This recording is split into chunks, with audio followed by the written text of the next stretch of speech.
Never miss an episode of the Final Furlong podcast. Subscribe now on YouTube, Apple Podcasts, Spotify, or wherever you get your podcasts. And now, here's your host, Emmet Kennedy. You are very welcome to the weekend review on the Final Furlong podcast. No Daryl Jacob this week. He was live on Racing TV for Lwamba's debut. And no Lizzie Kelly. She's currently involved in the bloodstock world, helping out her husband with some major buys and major sales, and best of luck to them. So instead, we've got Total Performance Data's Adam Mills, and for the first time, making his debut on the Final Furlong podcast from the Be Lucky podcast, Daryl Carter's alongside us. Daryl, you're very welcome to the show. Thank you very much for having me. It's good to speak to other human beings other than just myself on my own podcast. So I'm very, very happy to be talking to the outside world, Emmet.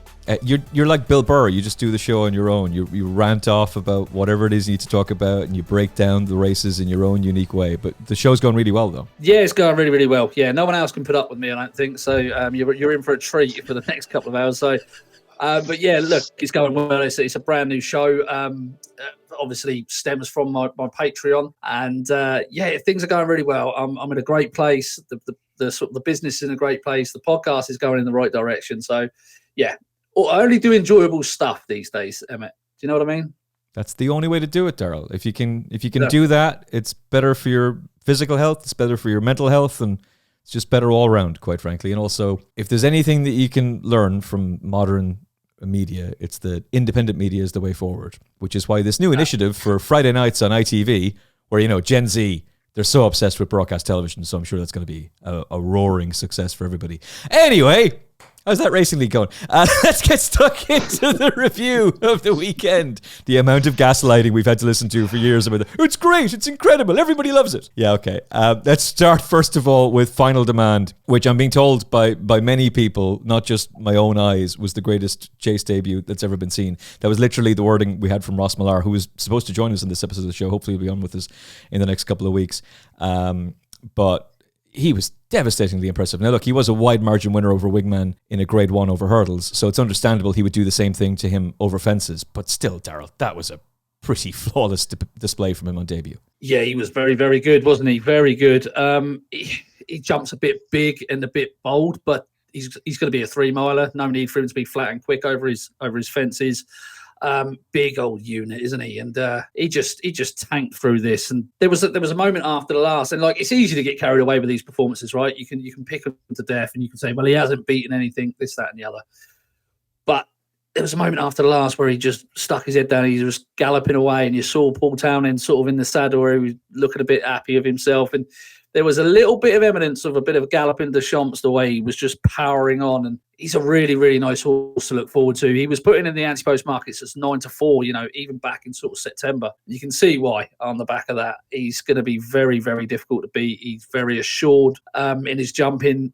There was lots to like, really, in terms of sort of, I think he was only about 2 seconds quicker than the Troy Town.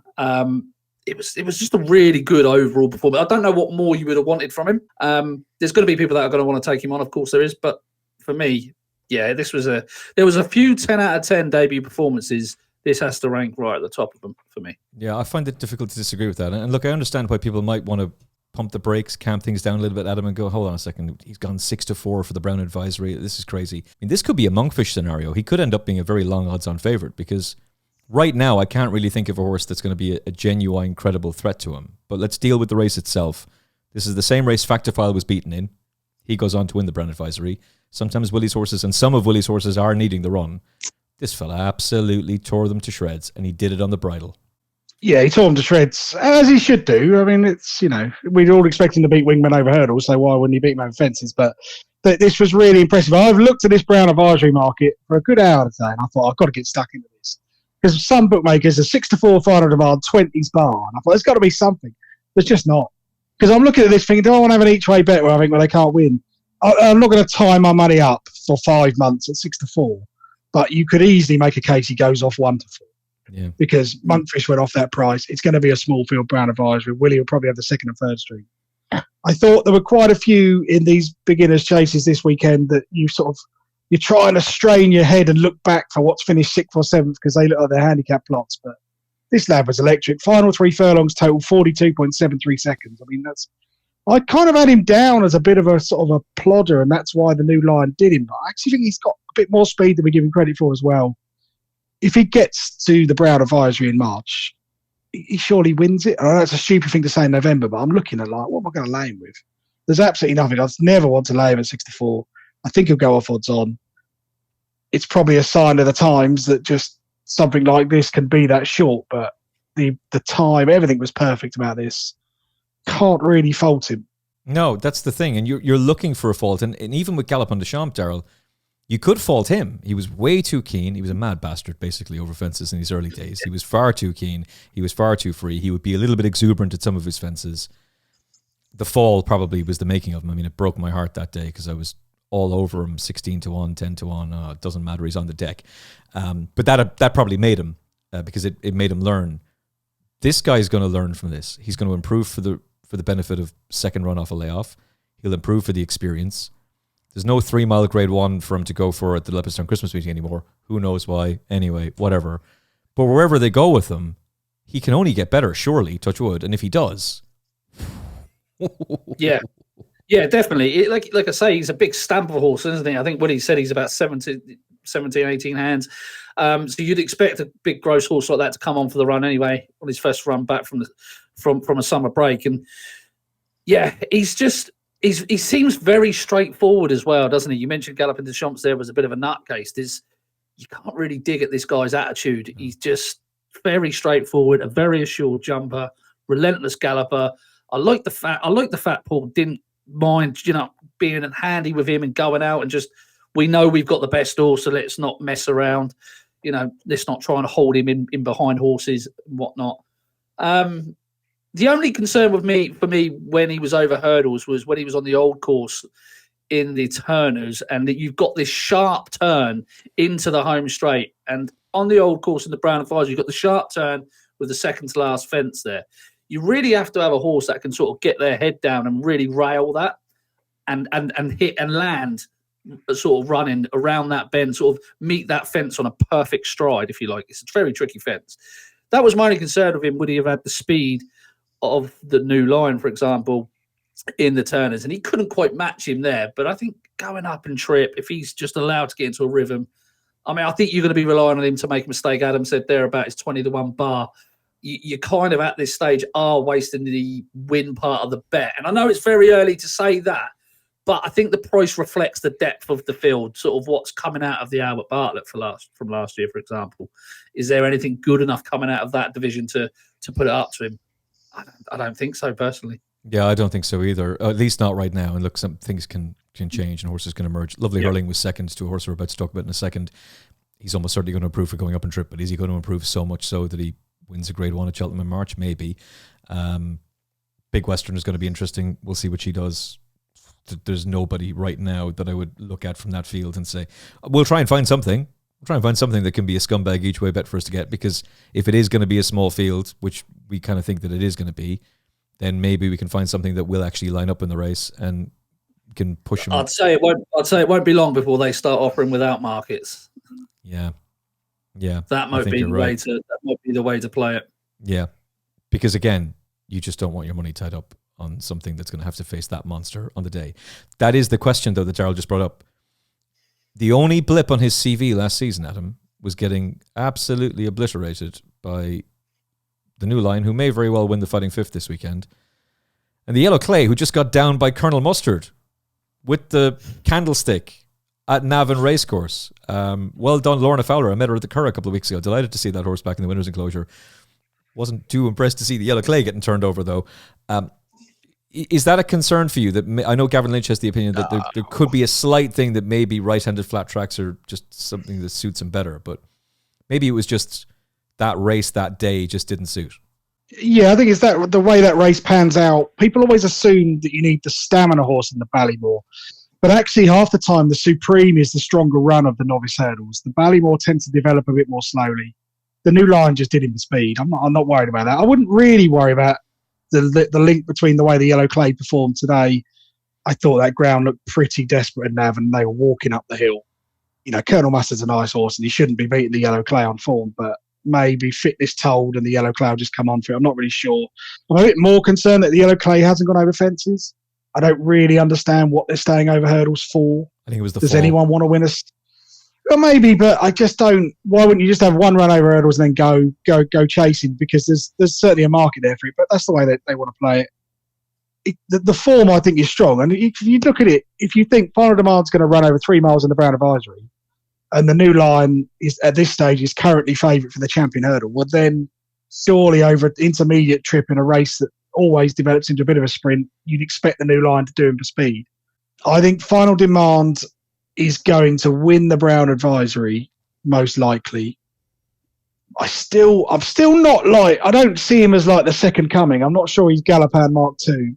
I take the point about Galopin de Champs, but I think you also have to remember Galopin de Champs spent a season over hurdles when they were campaigning for a mark in the Martin Pipe, shall we say. Let's leave it at that. 100 to 1 at the Dublin Racing Festival. Let's leave it at that, shall we? Exactly. That's the kind of, how off was he before he got there in March. So maybe they're a little bit different, but Final Demand, I think, I'd almost like to see Paul always ride him like this now. Just go out in front.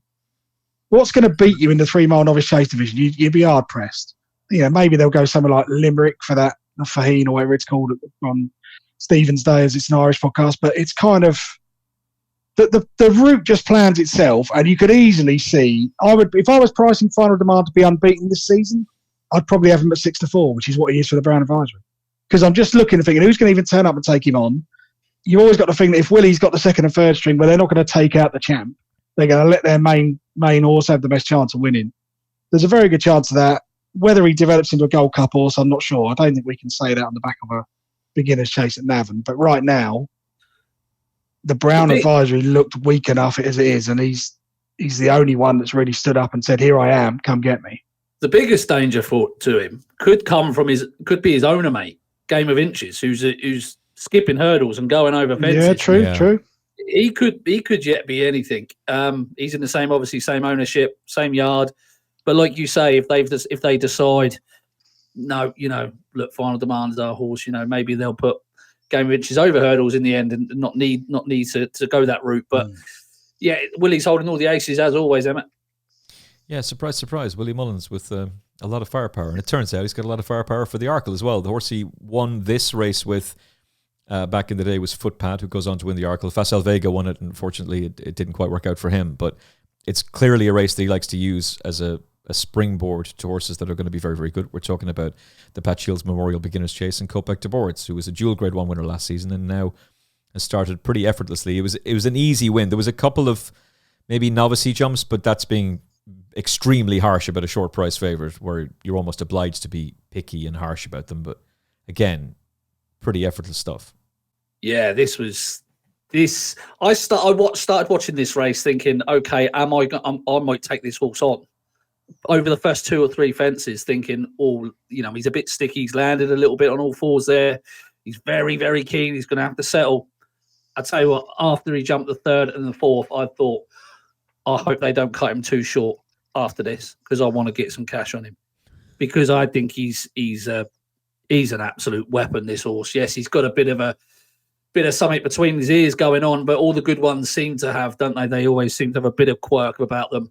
But the moment that he let him go forward and just make his own running, he didn't tear away. He did it all in his own comfort zone. It was just a really good effort. He's come up the Navan Hill on the bridle, absolutely on the steel. He was 3 seconds on the 2 mile circuit time, about 3 seconds slower than Founder 50. But he could have made that up wherever he wanted. I think on the circuit there, and for me, that's, when I'm looking at an Arkle horse, so I'm trying to back something for the Arkle, I always set a bar. So I'll set a bar for every sort of novice race. 160 is the bar for your Arkle hopes, right? If you can surpass 160 or get close to 160, you could have a massive, massive chance. For me, this was a close to a 160 performance on his debut. He's only gonna improve. We've got Lovely Hurling back in second, rated 145, unexposed to a degree over hurdles. Absolutely smashed out the way. The time figure backs up his performance. Yeah, this went straight away. I went straight and back this straight away at 2-1. I think 2-1's an absolute gift, to be honest. And I know it's very, very early to be saying comments like this, but my goodness me, after watching Lulamba, who we'll speak about in a moment, and then watching Copic de Boards, I thought it was like chalk and cheese personally, and I think who's gonna beat him? Salvatore Mundi maybe in the same yard. could go well, but Jesus Christ, this was really impressive for me. Well, the thing about him is I'm pretty sure with Stateman out, they're going to keep him over hurdles. Now, whether that works or not, I don't know, but that means there's one off the board. Lwamba was good today, and we'll talk about him in his own in a second, but probably needs further, and I'd say Nicky would even admit that. Romeo Coolio is a nice horse, but he got obliterated by Copic de Boards over hurdles, so why is that going to be different over fences? Maybe he'll be just a much better chaser, perhaps. And then you're basically trying to scramble down to see is there some 33-1 shot that's going to come and skin you, Western Warhorse style, and maybe they do on the day. But right now, I mean, sometimes, Adam, you can go into a race with a preconceived notion or a perception. And I was sort of going into this race with the attitude of, I have a feeling this guy could be an undersow. It's just a real tearaway. He's going to ruin his chances. He didn't do himself any favours over hurdles, and it was his natural ability that got him the 2 Grade 1s, and particularly the Supreme, and then it all caught up with him at Punchestown, and he blew his chance. And I thought something like that was going to happen in this race. But just like Daryl, very early on, I'm like, oh, you are as good as they think. Oh my goodness, you really are. And the smile on Paul Townend's face before he even crosses the line on Final Demand yesterday was quite something. But the line he was giving Gary O'Brien on Racing TV yesterday as well, where he was being asked, like, how do you feel about Copic de Boards tomorrow? He almost didn't want to talk about it, but you could see the enthusiasm and the excitement. And now we know why. He's 2-1 top, 9-4 is available about Copic de Boards for the Arkle. Fair, I would say, Adam. Yeah, pretty fair. I mean, I'll tell you a little story that on Friday I was thinking, we got to get some jumps content out. So I recorded a little video thinking I was being a smart ass going, I'll tell you what, the jumps data for Lump Sum at Uttoxeter is really good. 40-1 for the Arkle. I can make a case for that. I can't make that case now, so we won't be posting that video. We have to re-record it, something else. Because you look at that's the kind of difference you're dealing with. Like, I watched Lump Sum, the time at Uttoxeter was brilliant. His jumping figure got better and better the more he went. He beat Jacks Jr., who's also really light. I thought, it's a real case he's taken a step forward. Then you watch Copic de Boards today and you think, wouldn't have beaten that in a million years. Yeah. And that's just on debut. I mean, the one thing is, I was always, like Daryl, I was thinking, can we get him beat today? Because he's jumping over hurdles left a lot to be desired, but he looks a better jumper. The better he went, the easier it got. I think this race will actually work out really well. I thought Lovely Hurling ran a nice race. It's Bilbo travelled quite nicely. I think there's races to be won, but you're kind of looking and thinking, nothing's going to come out of this and reverse this form. The Copic de Boards in a different league. And I thought this was better than Lulamba. I thought this was a much better jumping performance. I like the way he finished his race. He had loads left in the tank. He's pulled 13 lengths clear. It's a disgusting double to be playing a 6-4 and a 2-1 shot this night in November. Because you're looking and thinking, just shake your head. What are you doing? You're just at 11-2, 6-1, depending on where you go. You're not playing that kind of odds. But at the same time, you could potentially just put that double on and just lay it off throughout the season.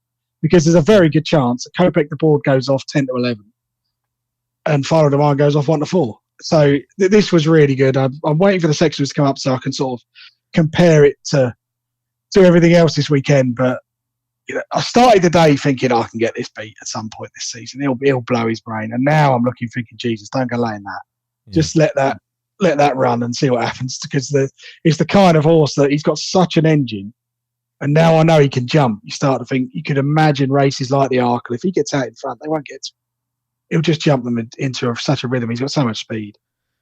That was scarily good today. Really scarily good. Because I went into it thinking I'd almost be tempted to lay this. And now I think, absolutely not. Stay away. Well, it's not quite a see you in the Burj Khalifa in Dubai double. Because it's been about, 11-2, 6-1. See in Temple Bar in Dublin double. We can do it that way. If you want. But we coined the term Willie Mullins bingo on the show because the whole thing was, well, where's the Willie Mullins horse going to go? And Willie has this habit of thinking out loud. And so when you'd ask him about a horse at Cheltenham, he could say, well, yeah, he was really good. And we could go for the 3 Mile Brown Advisory next year, or he could go for the Champion Hurdle. It was like, what? But that's the ability of these horses. And he tends to react and think. The beauty of them getting rid of the turners and turning the National on Chase into what they've turned it into is where these horses are going to go. Copic de Boards is, if he stays fit and if he stays sound, touch what he does, he goes Arkle. And Final Demand, if he stays fit, he's going to go Brown Advisory. And right now, those two do very much set the standard. We'll talk about Lwamba in a second. This episode is brought to you by 1xBet in Ireland. More than 7,000 betting markets for you to get stuck into every single day. in Ireland. You can find out more. The link is in the episode description. Fast withdrawals, which is the crucial thing with a bookmaker. Loads of new customer sign-up bonuses for you to get stuck into as well. Link is in the episode description, or check out onexbet.ie. Terms and conditions apply. 18 plus only, obviously, and gamble responsibly. OneXBet knows the crack. Bet with your head, not above it. To Exeter, where Lwamba somehow gets beaten in the Triumph Hurdle. I was completely against him in the Triumph, but I still don't know how he got beaten. And then turns that form around upon us in Punchestown. He's now gotten off to a very good start of offences. I thought Fingalbridge stayed on very nicely, and there'll be days to be had with him going further. But even the attitude from Nicky Henderson right after the race, Daryl, despite the fact that he was talking about going for the Henry VIII Novices Chase, which is probably going to be a weak enough contest, realistically, and one that he should be a strong favourite for and go and win. But he seems to be thinking already the further he goes, the better he'll be.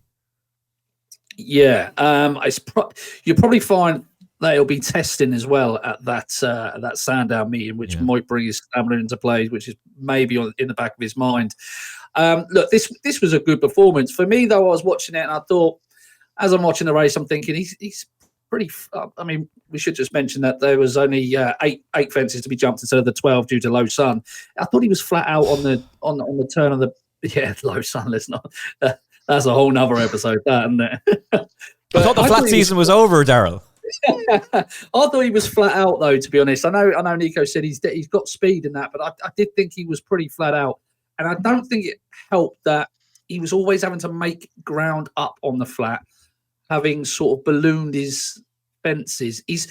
I don't know if you remember last year when you watch Ballyburn. Now, in hindsight's a brilliant thing, but if you go back and you watch Ballyburn, he sort of, as he approaches fence, he goes up and then he comes down. Yeah. And Lulamba's very similar, and it's the sign of a staying chaser, because what you want to be doing, I've done it for McCollum today. I've put, Sergino's obviously an example of the top chaser, but if you put Lulamba and Sergino next to each other and you watch how different that they jump, Sergino's very flat, very quick, very economical, wastes no time in the air, whereas Lulamba is up and down, and he's then having to get away from the fence rather than sort of landing running. It's always the sign of a staying chaser, and I think personally, there's been murmurs before he made his debut today that he was going to be looking at 2.5 and further. Are they trying to pigeonhole him into this 2 mile division? I'll tell you now, if there was a 2.5 mile option at the festival, that's where he'd be going. So are they trying to make him into a 2 miler?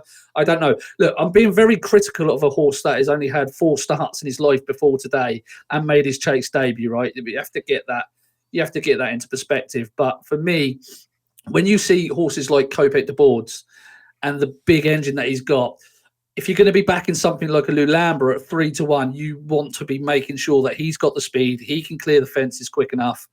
Because if he's given first run to something like Copic de Boards, I'm telling you now, he's going to be left well behind if he continues to jump that way. Now, Nicky Henderson's a master, obviously, with 2 mile chases, but I think even he is giving off signs that he knows that he's not a 2 mile chaser.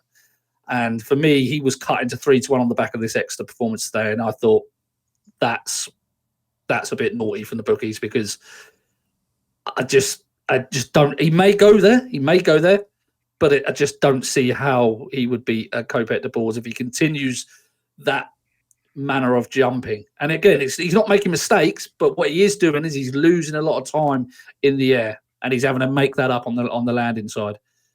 Whereas when Copic de Boards got in full flight, he was just pinging and running. 2 mile chases at the fences aren't really there, if that makes sense. Whereas Lulamba today was very deliberate, and that might just be an experience, but for me, I thought it was signs of a staying chaser.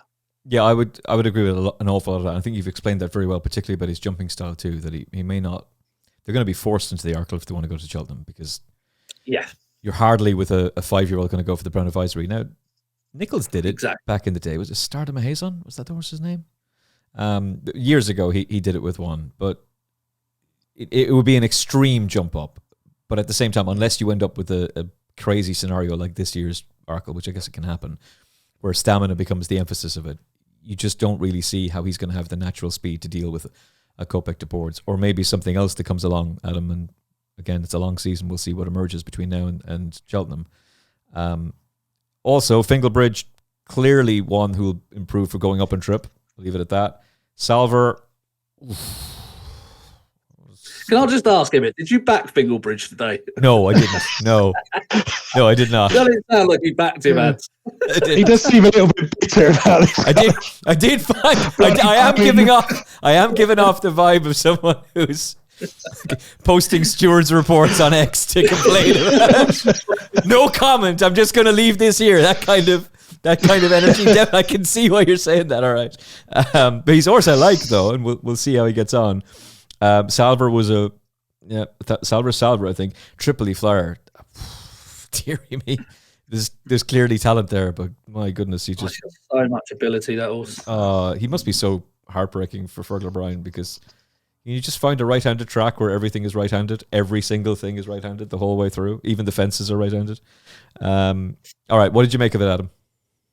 Yeah, it's very good. I mean, I really like Lulamba. I don't want to rag on him at all. I saw him at Ascot in January. He's quite a big lad. And I just thought, I think Daryl's right, the shape he makes is kind of a bit like... The best jumper of fence I've ever seen is a horse that Daryl Jacob used to ride called Top Notch, who had this really low diving action where basically his head never moved, just stayed level as he went over the fence. You watch Lulamba, it's a big arcing shape. He's surely going to get found out in an Arkle. Now, the problem is, at the moment, they're talking about the Henry VIII. Well, Lulamba is probably the most likely winner of that. He could well win that Grade 1. Then they've got a decision to make. Do we go up for something like the Scilly Isles, or do we try, because there isn't that Grade 1 at the festival? Probably go Kingmaker, wouldn't they? Yeah, well, you could do, I suppose. I would rather they went with Lulamba, went to Kempton in the Wayward Lad, or whatever it's called, try and get some more speed into him. The reason he lost the Triumph Hurdle was the speed. He got done for toe after the last, and he's a big horse, really gallops. He will stay 3 miles in time. It's just because he's a young horse. I think the other thing people need to remember about today is he's getting quite a big weight allowance as a 4-year-old, which erodes over time throughout the season. So that's something to bear in mind as well. Actually, he's beaten Fingalbridge by 10 lengths, getting £8. So if you're kind of taking £1 a length, it's not quite as amazing as it sounds. He's very good. I think he's probably the best chance the British have of winning a Grade 1 Novice Chase festival. But I looked at him and I looked at Kopek and thought, one's going to be left behind by the other at the bottom of the hill, and that'll be that. And Lulamba is a very young horse. He comes from Arnold Shy. He's always going to know how to jump, but you watch it the second or third last, he got quite deep into it, got really short, got himself over it fine. Really good jumping technique, but it's kind of almost like a show jumping technique. I'm going to get myself over the fence and then I'll worry about momentum.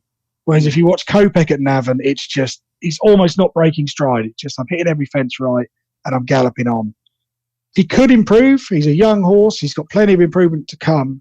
But I think if we said in 18 months' time, which one's going to be going for a champion chase, no one's thinking it's going to be Lulamba. Lulamba is going to be a Ryanair or maybe even a Gold Cup horse. He is not going to be over 2 miles for any longer, and it's probably just his age and inexperience that's keeping him at 2 miles at this stage. That's so wild, because that was going to be my next question, that if we think about these 3 horses for what they're going to be next season, Final Demand is going to be a Gold Cup horse, Copic de Boards is going to be a champion chase horse, surely Lwamba is going to be a Ryanair horse. So doesn't it then just make sense that Kopek is the one that's going to take all the beating? And when you're looking at a betting market, and 1xBet's betting market is currently being updated, but let's just say that they do something similar to everybody else. If you're looking at 3-1 Lwamba versus 9-4 Copic de Boards, you're supposed to go for the bigger price, but only if it makes sense. Surely Copic de Boards at 9-4 is just the way you play it. Absolutely, yeah. I hope they keep him at a generous price, because for me, they've cut Final Demand into a short price, knowing that there's no depth in the race behind him. But I think it's a very similar story with the Arkle. Yeah. And I think on the back of that today, I think if Lulamba hadn't have run today, I reckon he'd be 6-4.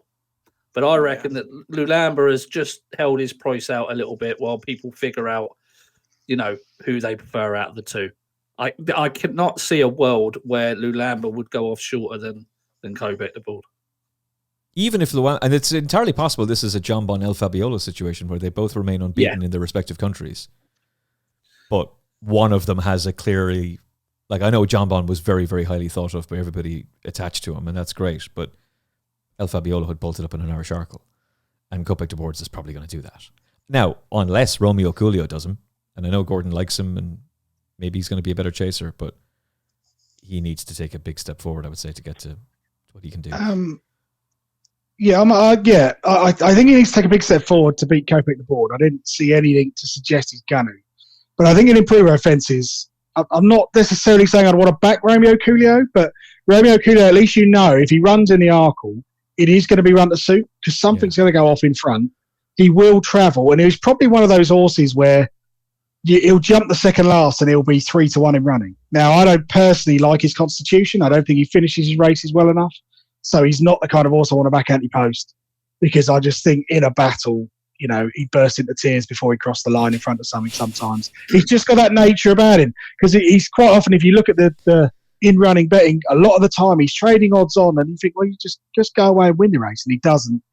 But Romeo Coolio could beat Lulamba because I think actually, pound for pound, Romeo Coolio is the faster horse.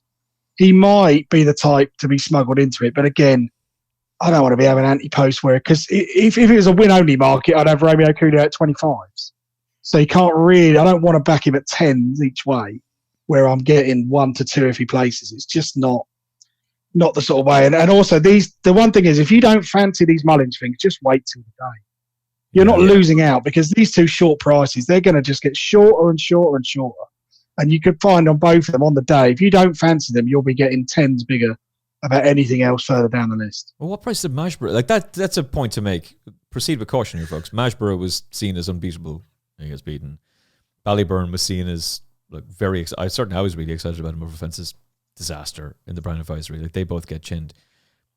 This seems a little bit different. Now, look, we're looking at horses under chase debuts, and there's a lot of water under the bridge between now and then. But Willie knows the no risk at all progeny very well. He's got Allegory Devassi. She's insane. She's completely mental, brilliantly talented, but just completely bonkers. And obviously, Allaho was brilliant. He was very exceptionally good at a very specific trip that it worked out brilliantly for him at Cheltenham. And then he could win the Grade 1 at Punchestown over 3 miles. But at least he knows what to expect from this progeny. And right now, it looks like he has the key to him. And obviously, walk in the park is walk in the park. The man, he's a phenomenal sire. So he knows what's going on with both of those, and he should be able to get the maximum out of them. They're just going to be both very hard to beat. And the problem, the problem with Romeo Coolio is if you're thinking about him each way, well, not only do you have to worry about Copic de Boards getting there, Lwamba's probably going to play. He mightn't win, but he'll probably place.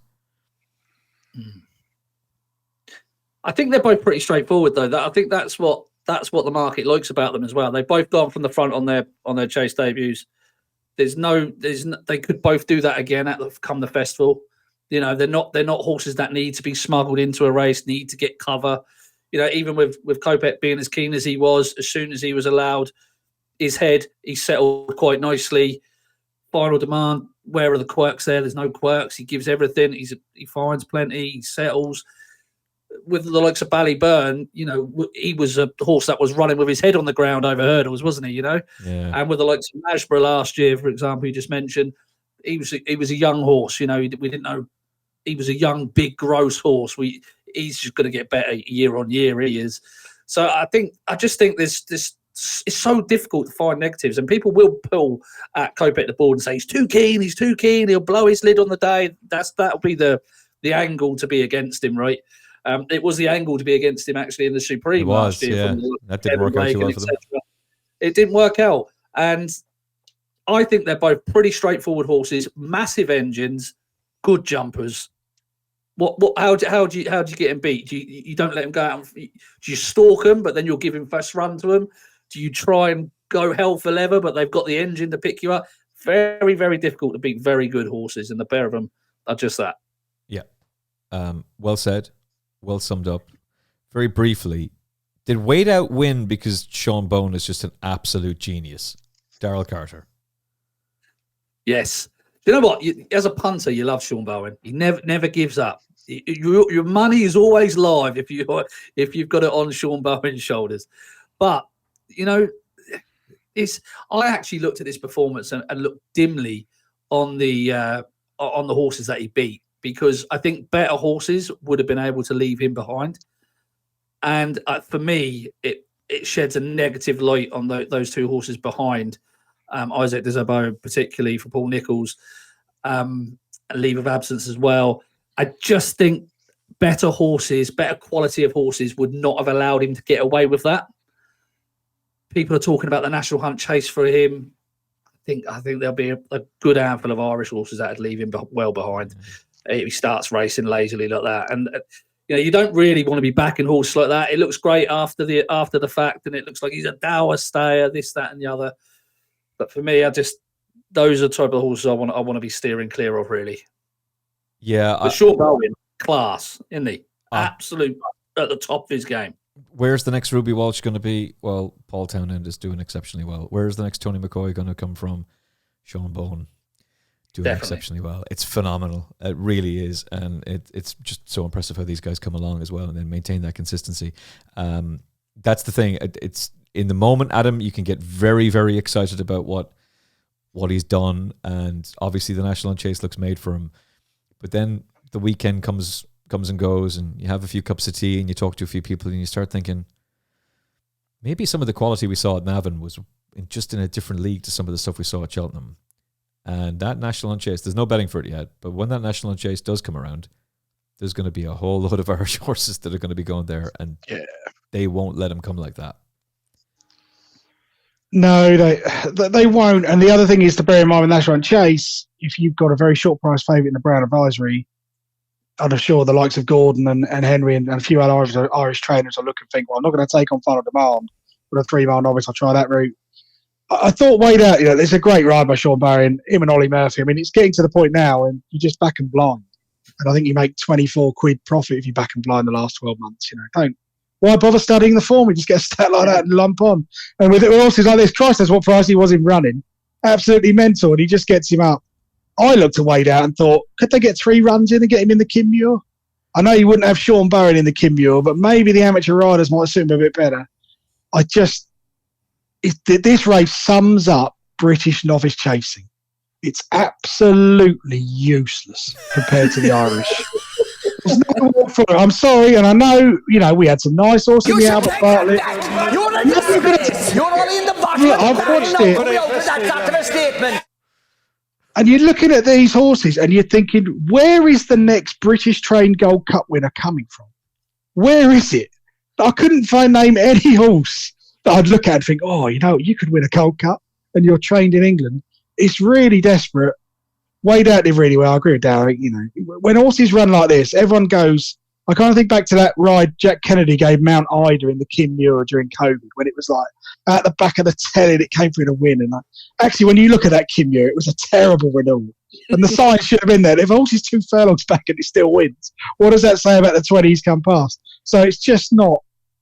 It's great and it makes great TV and it's a great story. But the handicapper's probably going to lump on a little bit. He's off 137 at the moment. It's going to go up a bit more. I just think, I don't know. I look at this race and think, is he really any better? I know he's only 60. He might improve, but is he really going to be a 155 type? Can't see it.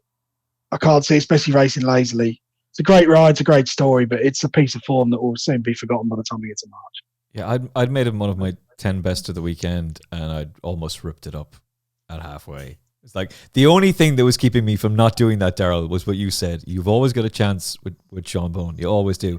And even Haughty Calor, shout out to Tony McCormick, who put him up on TalkSport 2. I was against him because it was top weight and handicap. It was his first run of the season. Rebecca Curtis hadn't had a winner for 199 days, and they were gearing him up for the Hennessy. So why would he be ready to go and win this race? And coming down to 2 out, even with Bill Baxter leading, I knew he was going to win. I knew he was going to win on TalkSport 2 because Sean Bone's on his back. He's just going to get him up. If he's in contention, it just seems like he can get them there. It's pretty remarkable. The problem for him is you're going to have something from Gavin Cromwell, Gordon Elliott, Willie Mullins, Henry de Bromhead's yards.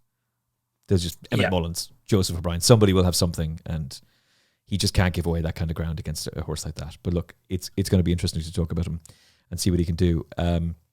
Might need the two of you to think of a mechanic for a competition, guys, because Sean Crowe from Punchestown has been on to us as we're talking, and we have a competition for you. This is for, well, if you're going to be coming over from the UK, that's great, but if you're based in Ireland and you want to go to Punchestown this weekend, then listen up, because we're gearing up for the Punchestown Premier Weekend, featuring a Grade 1 doubleheader with the Moygiana Hurdle on Saturday and the John Durkin Memorial Chase on Sunday. Last year's John Durkin was an absolute blockbuster, fact to file.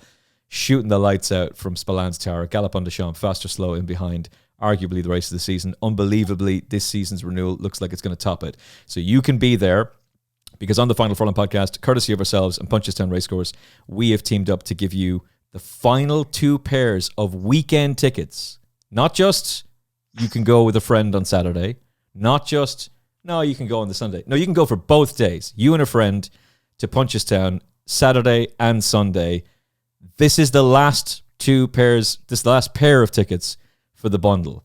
So they're no longer on the market, but you can win them right now. You have to be subscribed to the Final Furlong podcast to enter this. So smash that subscribe button now and comment below on YouTube. Let's do it that way. Comment below who won last year's Moy Guiana. Neither of the boys are going to give it away. Good stuff. Who won last year's Moy Guiana hurdle? Let us know in the comment section below. We will wrap. It's better if you're in Ireland. I'm not saying anything. 70% of our audience are in the UK, and we love you. If you're going to be flying over, that's great. But if you're in Ireland and you want to go, comment below with who won the Moy Guiana hurdle. We will announce the winner on Thursday's weekend preview with Peter Michael, Andy Newton and George Gorman, the Informed team, back with you again. It's courtesy of ourselves and Punchestown Racecourse. You can find out more about this brilliant weekend, of course, at the Punchestown website, and OneXBet will be teaming up, please God, touch wood, with Punchestown next year, but this weekend belongs to another bookmaker, so we won't mention that, but we will mention the fact that it's an incredible weekend. If you have the chance to be there in person on Saturday. It's going to be a cracking Moy Guiana, even in the absence of poor old State Man. And we had to see Fact to File Australia stuff in the John Durkin Memorial. So who won the Moy Guiana hurdle last season? Comment below on YouTube. We will announce the winner on Thursday. And this episode is brought to you in association with OneXBet, with more than 7,000 markets for you to bet on every single day on the OneXBet website. There is so much stuff for you to get stuck into, loads of new customer specials, and crucially, those rapidly fast withdrawals. You can find out more about OneXBet in the link on the episode description on YouTube, Apple Podcasts, Spotify, Podbean. Just click that. It'll take you right there. Terms and conditions apply. Gamble responsibly. 18 plus only. Your game, your odds, your OneXBet. So Final Demand's owner, Brian Drew, has now said that he thinks this is the best chaser he's ever owned. Take that, Paul Nicholls, with Brave Man's Game. Have a bit of that. But Nicholls got his own bit of hype in on Friday when he said that this is Denman 2.0. We're talking about no drama this end. And shout out to Tom Malone, who's going to appear quite a bit on this podcast by the sounds of things, because this is the horse that he talked up massively on the podcast. It's this horse and Wind Beneath My Wings are the 2 horses he was very excited about, but he was really, really bullish about this fella. 5-1 on his hurdling debut, thrown into a grade 2. It's a race that Hermes Allen won. Coney has taken this race in the past as well. Nicholls compares him to Denman. Does that make sense to you, Daryl? No, it doesn't. And look, to be honest, how do you say this without sounding like a knob? No, sound like a knob. Go for it. You're on the podcast. You say what you want. Say what you want. Okay. It sounds like a guy who has no good novices in his yard and just wants to hype up this one. Because I don't think I love Paul to death, but I'll tell him that to his face. Comparing it, I think he got overwhelmed by emotion. I think he's had a tough time recently with horses not performing. He spoke up Caliph de Burley before the Howden Gold Cup. That didn't work out great for him. He's had horses leave his yard, go elsewhere. I just think he's been having a bit of a tough time. I think emotion got the better of him, and I think the questions are often sort of pushed that way on him to sort of get him to say those sort of things. So I think if he could take it back, he would take it back. Put it that way. I don't think he really, really means that. I mean, this was a really good performance. I mean, if you're just watching it directly on the eye, I thought, he looked fantastic, didn't he? He came down the hill. Harry just cocked his head in behind the Skelton runner and then took him as he wanted to, railed round the into the home straight really nicely, popped the last, and he won going away in the style of a really, really good horse. Now, the only issue I've got, and it's difficult to really be reliable on the times across the weekend because we've had deteriorating ground, etc. But it didn't fare well when you compare the time of the race to those on Saturday. Now, considering we had rain Friday, not right up until the late at night, and we had an inspection Saturday morning, didn't we? See whether it's going to go ahead. You would you would think that the times on Friday would be much quicker than the times on Saturday.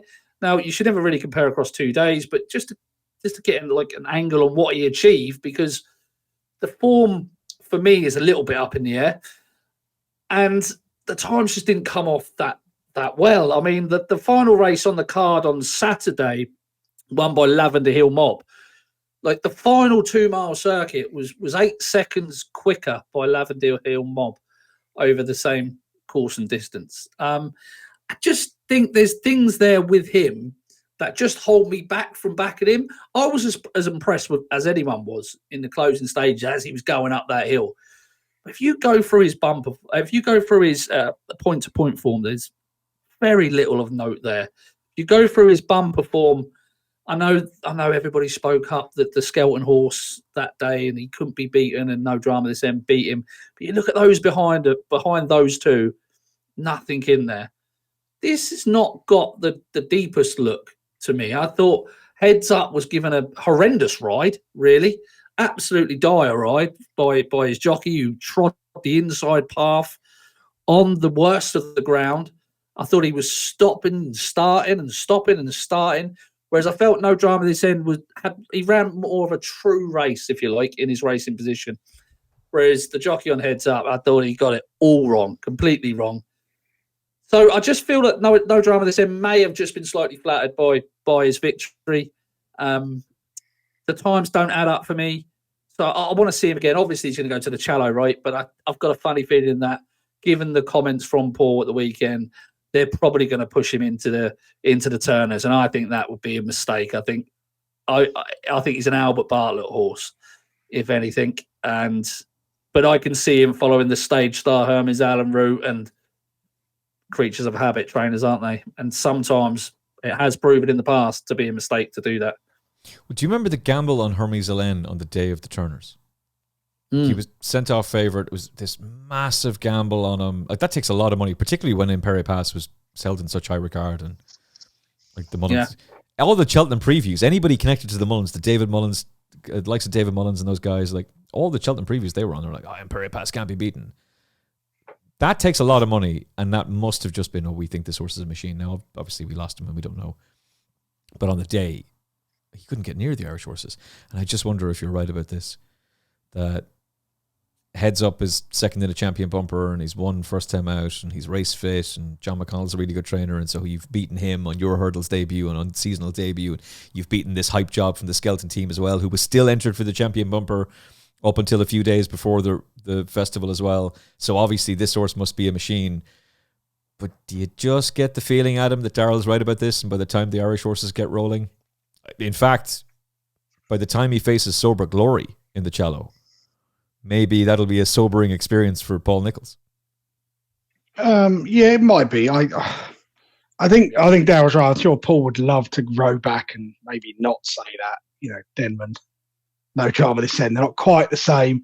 The form is good. I mean, it's the old adage of kind of, you want to take the Paddy Brennan route when the ground is like this in the November meeting, as wide as you can go. So Heads Up, massively inconvenienced by being there.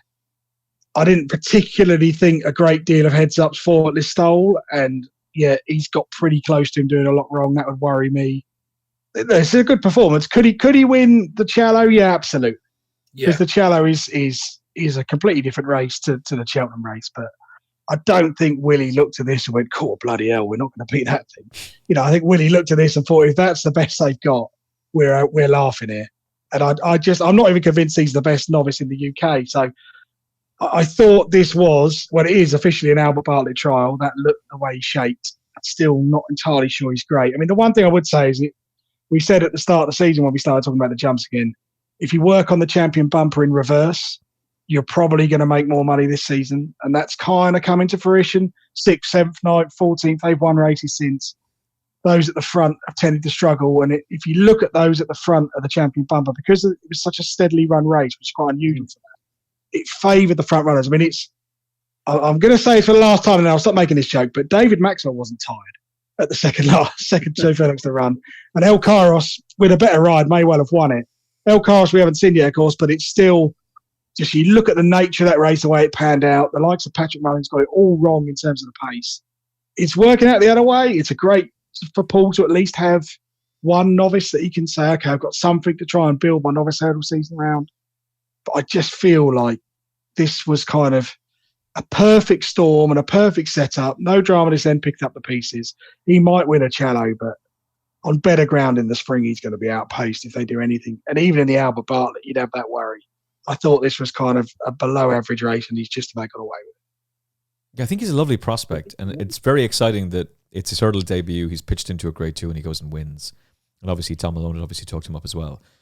But the way that he was being talked about by some people in the media afterwards, I couldn't help but go, guys, have you forgotten how good Sober Glory was? Like, he's headed to that race too.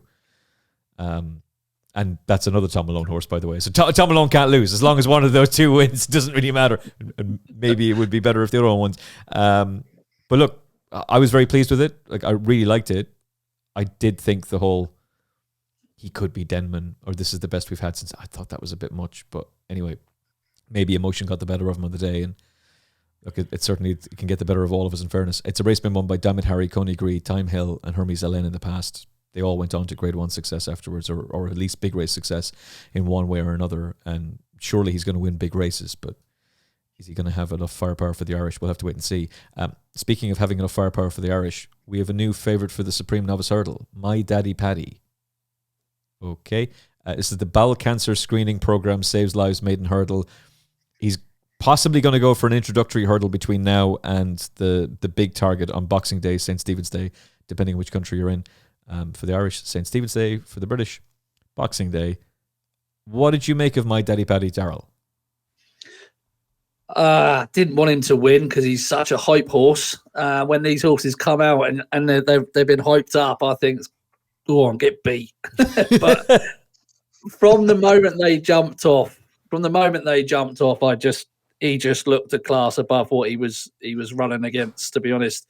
He was settled out of the rear of the field, steadily enough run race, smooth headway from the rear of the field, picked it up as he liked. I particularly liked the jump at the last. I thought, again, not to get carried away, but I thought it was sort of Constitution Hill-esque the way he flicked over that last and carried on going. I thought that was quite impressive. That pricked my ears a little bit. He had to be given a little bit of a shake. Who's doing the hype stuff now? Apologies to Paul Nicholls. He had to be shaken up a little bit in the closing stage, but I mean, could have gone round again, couldn't he? Now, I've seen a lot of people saying, the form is really good. Like the second is a very useful horse. There's no form in that race whatsoever. Yeah. So whoever's people are saying that, you've got to ignore that because there's no real form in that race whatsoever. He's done it. He's won a Carlisle Maiden. He's done it as he's, you'd expect a horse who's prominent in the anti-post markets for a Grade 1 at the festival to do it. But I did like what I saw. And I did have to sort of say to myself, calm down. This is a horse running in November. This is a British horse. Calm down. Because I was very taken with the way he powered clear. I don't know where I stand on him. I don't know if he's an absolute world beater. I'll be interested to see what Adam's got to say. I don't know if he's a world beater or he's just beating nothing. But look, he's obviously pretty smart. Is he good enough to win a Supreme? I honestly don't know at this stage. Is the truthful answer? Well, to be fair, I don't think any of us know. There was a horse called Harry Laws that was brought up by George Gorman on Thursday's show as one to follow. Even money 11-10 was available last night. 9-4 on, twos on as the price he ends up going off. He's won on the bridle in cruise control. One as he liked. He was asked by Nick Luck, Harry Skelton, right after the race, where does this fella rank in your novice hurdlers? And Harry just kept saying, we've got a really good bunch of novice hurdlers. And he didn't want to say he's up towards the top of them, but I would imagine he's not far off. And he was very impressive. Now, I'm not saying this is a fella to go back for the Supreme, but you can get 20s about him with 1xBet. Whereas you have to take 7-1 or 8-1 with 1xBet in Ireland about My Daddy Paddy. I don't know, Adam. I'm with Daryl on this one. I thought it was a nice performance, but not, let's get stuck in at 7-1 for the Supreme, thanks. Yeah, this is a little bit of the madness of anti-post these days, that the sort of first half decent horse we see in the Supreme market and everyone can lump on because maybe this is the one. How many Supreme winners has Dan Skelton trained? How many has Willie trained? It was good. It was a good performance, but it was Carlisle on a Monday in November. It's not like he went to Leopardstown and won over Christmas and set a really good time. This was a good performance. The second is a nice horse, but it's kind of like, is this really going to be, there's a very good, maybe he goes off favourite for the Supreme, but I think I could make a better case that he'll be at least 7-1 on the day, because I think there'll be at least one or two of Willies that will come out and that will win over Christmas, and they'll be shorter than this. The market will correct itself. If you think back about that Supreme market, there's a horse that Willie trains in there called Davy Crockett, who won at Listowel in the Harvest Festival in September. He was as short as 12s that night for the Supreme. He's back out of 20s now. Yeah, that's the one. The market will correct itself. This was a good performance. Maybe he is the best the Skeltons have got. They've got a lot this year. They've got a lot of French horses. They've done a lot of good recruitment. But I just feel like I don't really want to take sevens, because I think I'd be annoyed. The last thing you want to do is take anti-post 5 months in advance and find it's a bigger price on the day than it is when you backed it. If you got on at 25s, then well done. Good for you. That's a nice position to be in.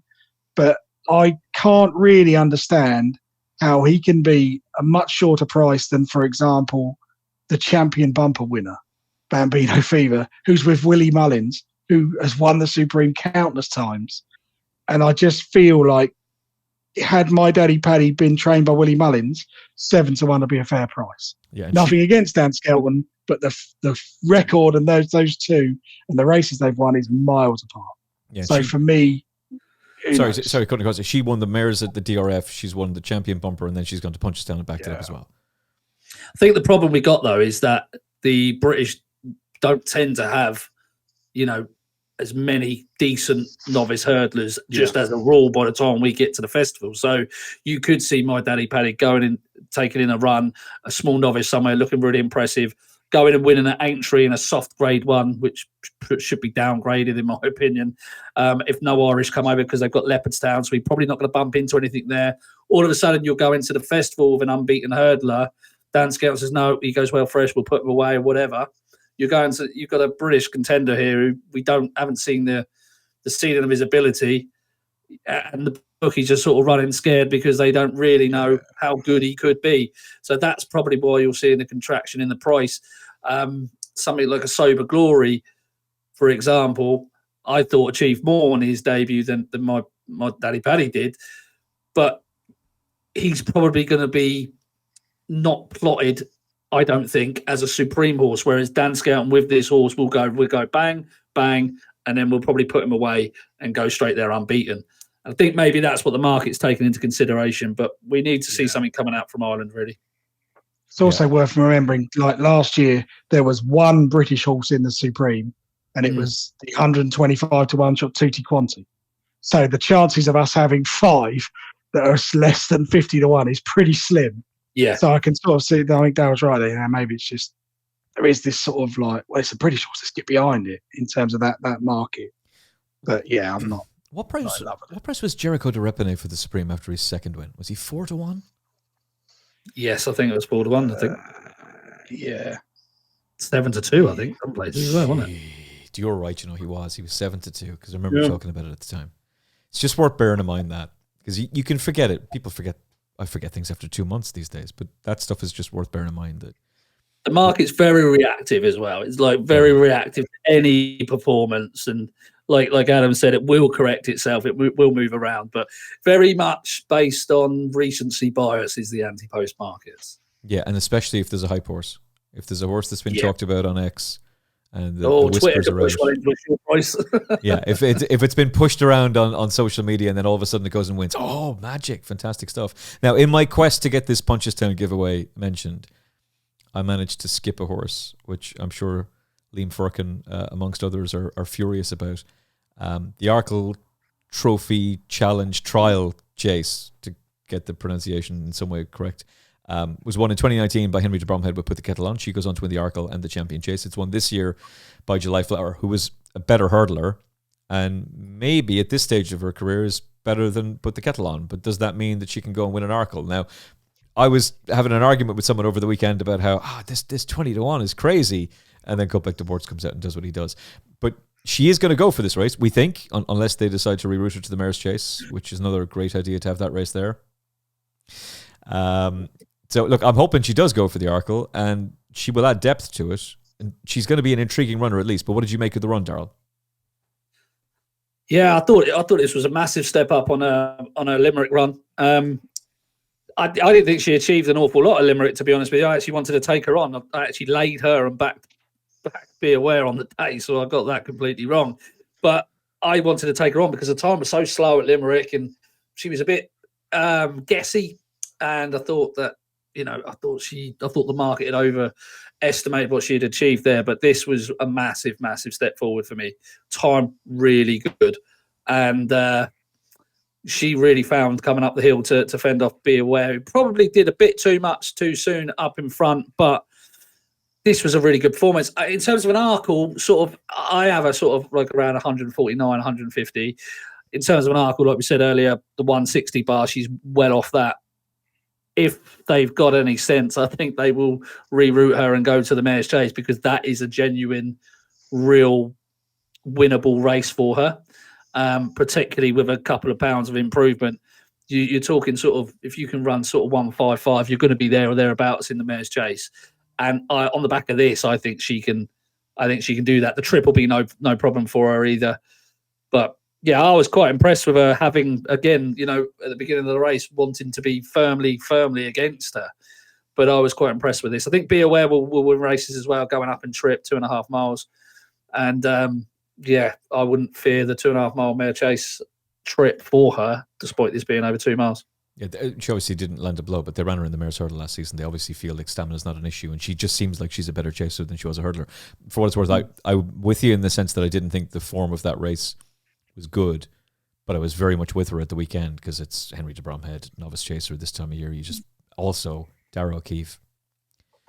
Man, you cannot underestimate just how good this Daryl O'Keefe is. He's just ridiculous. And to step into the shoes, the empty position left by Rachel Blackmore, and fill that so quickly, so easily. Like, she was brilliant. Special talent, that guy, and hopefully it keeps going well for him. What did you make of the performance overall, Adam? I thought it was a good performance. Probably, I'm not sure this was the deepest race. I thought the fact that the first two had the chasing experience was definitely in their favour. Burdett Road, I thought he jumped worse over fences and did over hurdles. It just didn't really shape for me. Brentford Hope was ridden for another day. Stencil is an absolute hype horse who's just absolutely terrible in a finish. Can't be having him. So you can't say that. I reckon he's a plotty horse this year. He had a second entry today at Exeter, but he was a non-runner. But I thought, do you not think? Or do you think he's sure just he's that, Daryl? I gave up when you look last year and there's all this hype over the Boodles, and sometimes you get French horses in the Boodles. Bad was another one. But I talk to people about French racing all the time, and we're all going, "This thing's terrible." And then Noel George comes out and goes, "I think we're going to win." And I'm looking at the Boodles thinking, no, this horse is no good. He's not going to do it in a finish. And yet there's still part of me going, no, maybe I'm wrong. I don't like him. He does what he did in this race, which is he travels. And you jump in the third last. I thought, oh, crap. I've just told everyone in my WhatsApp group, this thing's got no chance. Don't back it. Ignore the hype. And luckily, he just did what he did fine. But, that's me just stating stencil. July Flower's very good, but you also got to remember, she was third in a French champion hurdle, beaten 2.5 lengths by Losange Blue. She stays all day. I would worry that in an Arkle, particularly if the ground started to dry out, she'd be left behind. Whereas that Mare's Chase, the new course will suit. I think that's where they should campaign her. Whether she's good enough to win it, I'm not sure. But I don't think the Mare's Chase is ever sort of, you don't get 165 performances to win that. It is that kind of mid-150s will get you there or thereabouts. We saw Dino Blue today, not necessarily jumping to her best, but she's the kind of standard. I think everyone's got to look at what Dino Blue does, and that's the kind of level you've got to get to, which July Flower definitely could.